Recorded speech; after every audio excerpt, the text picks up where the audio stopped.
Now available in paperback and Kindle Unlimited. Isis, Escape from Transylvania. The goddess next door and John Haynes must escape a horde of vampires on the hunt in this horror-filled Isis series adventure. Get Isis, Escape from Transylvania in paperback and Kindle Unlimited today. When I was on Obsidian Radio last Friday, we talked about why it is important for black people to have their own black media. And this is something I have heard in numerous YouTube videos like those by Mr. Superboy and Professor Black Truth. And as a publisher, I understand why we need our own black media. And when it comes down to black people, we need our own black media because that is the only way we are going to get news that goes on regarding our own community. And that's the only way we're going to get positive and balanced images of ourselves in the media. Because when it comes down to mainstream media, we cannot trust mainstream media with our image because historically, mainstream media, which is owned by whites and non-blacks, always goes out of its way to present black people in a negative light, and it often tries to shine a negative light on black people. And when it comes down to black media, most people need to understand there's a difference between black owned media and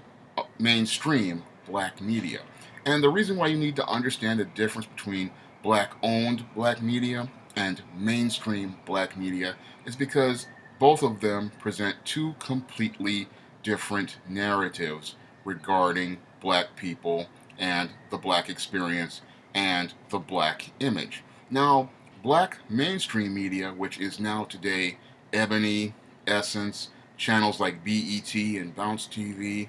these channels and this media is not owned by black people. Yes, they run black content on their channels and content that appeals to black people. However, the owners of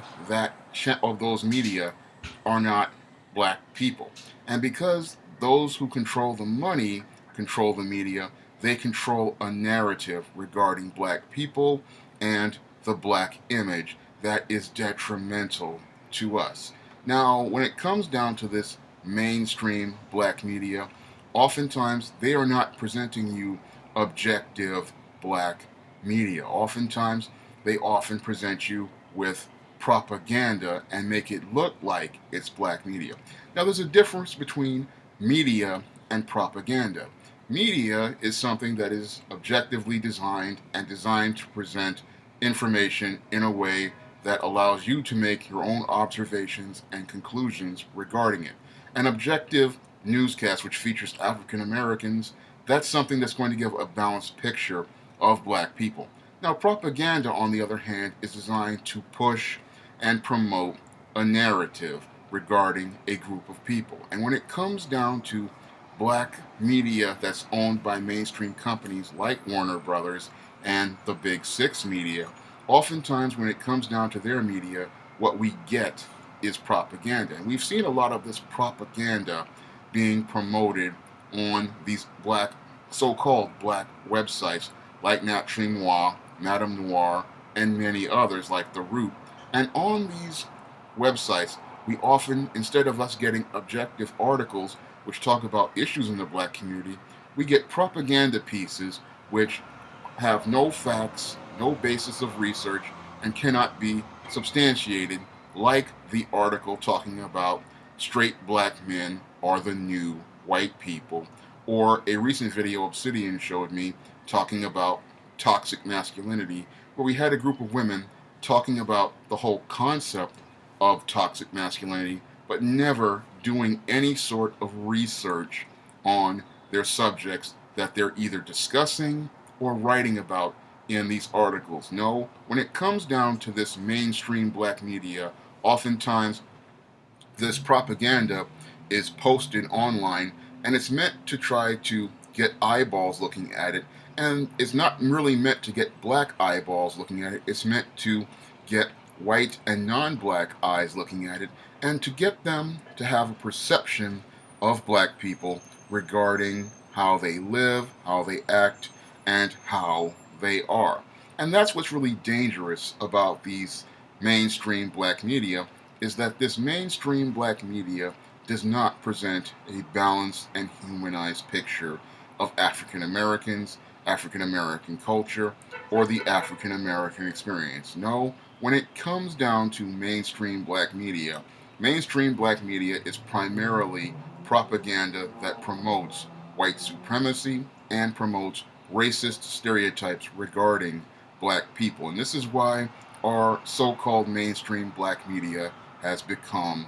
completely corrupted. And that's why we have to divest ourselves from mainstream black media, because mainstream black media no longer serves the black community, no longer promotes an image that's positive of the black community, and no longer tells the stories and experiences of black people in the black community. Now, when it was originally created back in the 1940s by people like John H. Johnson, there was an effort to present our stories to the world. And when people like John H. Johnson made magazines like Ebony, and newspaper owners made newspapers like the Amsterdam News, there was an effort to go out here and tell stories about the black community, black culture, and the black experience that weren't being told in mainstream papers. However, after Bill Clinton signed the Telecommunications Act of 1996, which allowed many corporations to own more than one television station, one radio station, and one newspaper in one area, we've seen a consolidation of media all throughout the country and the world. And this has had a devastating impact on the black community, because instead of black owned television stations, black newspapers, and black radio stations, and black magazines being owned by black people, instead what has happened is white corporations have bought up a lot of our black newspapers, a lot of our black radio stations, a lot of our television stations, and a lot of our legacy media. And because they have bought up our legacy media and even some of our online websites, like your Madame Noirs and your Naturally Noirs, what has happened is, instead of us getting an objective and balanced picture of African Americans in media, what we have gotten is propaganda 24/7 regarding the black image and the narrative of the black people. And as I have stated in numerous videos, those who control the money control the media, and those who control the media control the narrative. And we are in a scary time as black people, because whites and non-blacks now control our media because they've taken their money to buy and control our media. Now, I've talked about this in books I've written, like The Temptation of John Haynes, and in that story I talked about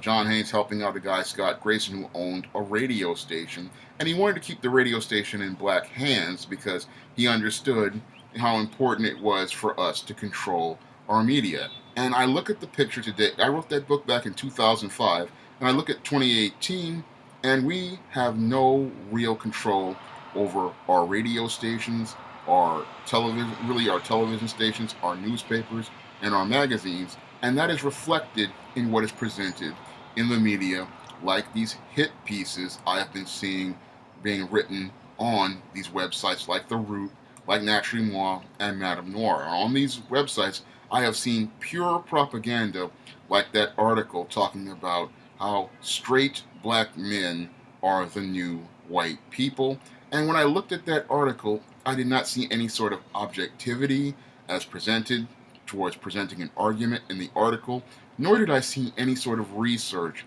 to substantiate the points made in the article. And that's a very dangerous thing to have presented in the media, because it presents a false narrative regarding black men, a narrative that many know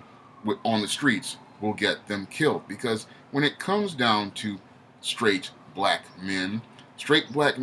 do not have the same rights and privileges as white people. And for someone in the black community to write an article like this, which is nothing more than propaganda,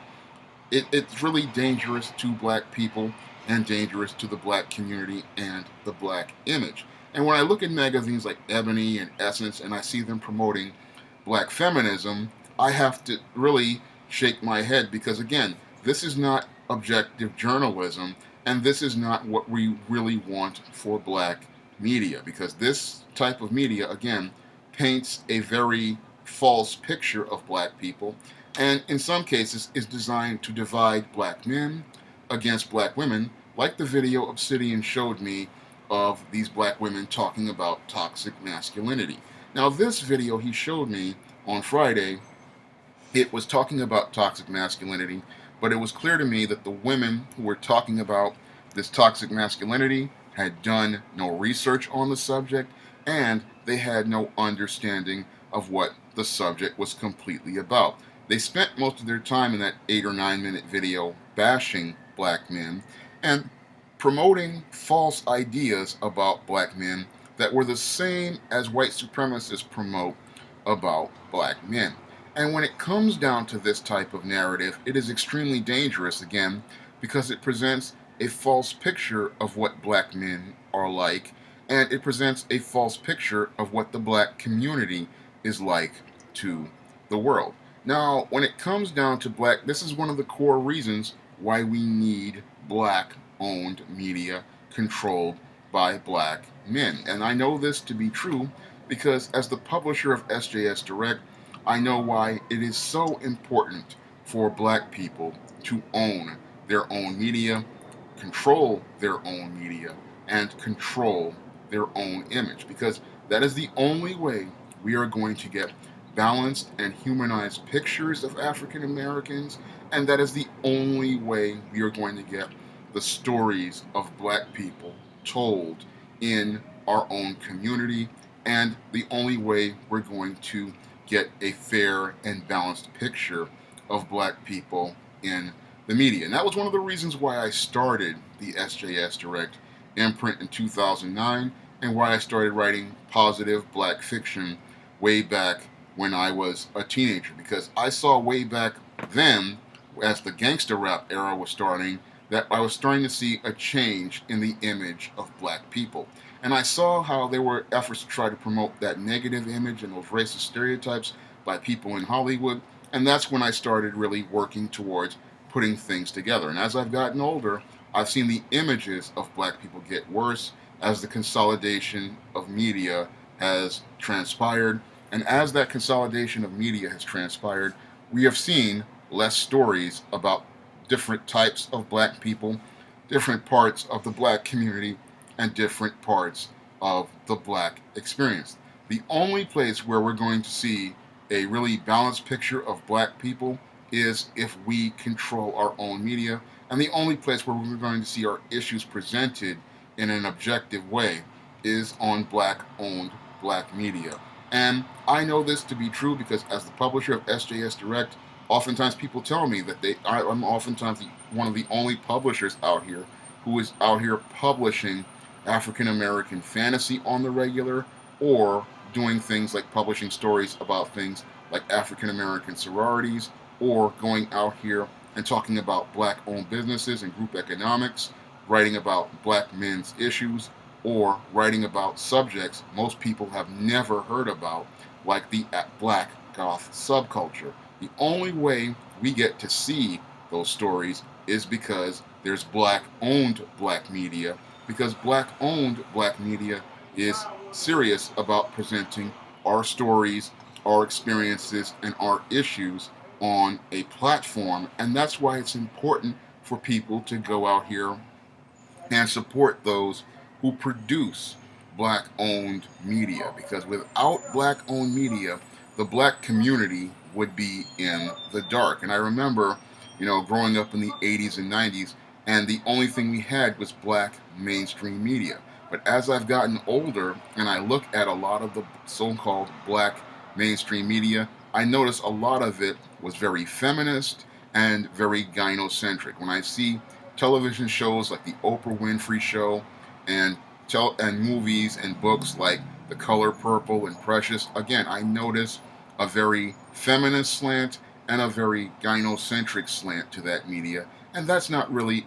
presents a positive picture of black men. But in black-owned black media, like that was made by Robert Townsend, like that made by Spike Lee, and like that made by other black men like myself, I noticed that we got a very balanced and humanized picture of not only black men, but also black women, and we got a very humanized picture of the black community and the black experience. And that's why we desperately need to have black owned black media, and that's why we need black people to support black media, because if black people put black dollars into black owned media, we can control our media and we can control the narrative of that media, and we can use that media to present a positive image of ourselves and present a positive image of our community, one that will refute many of the false narratives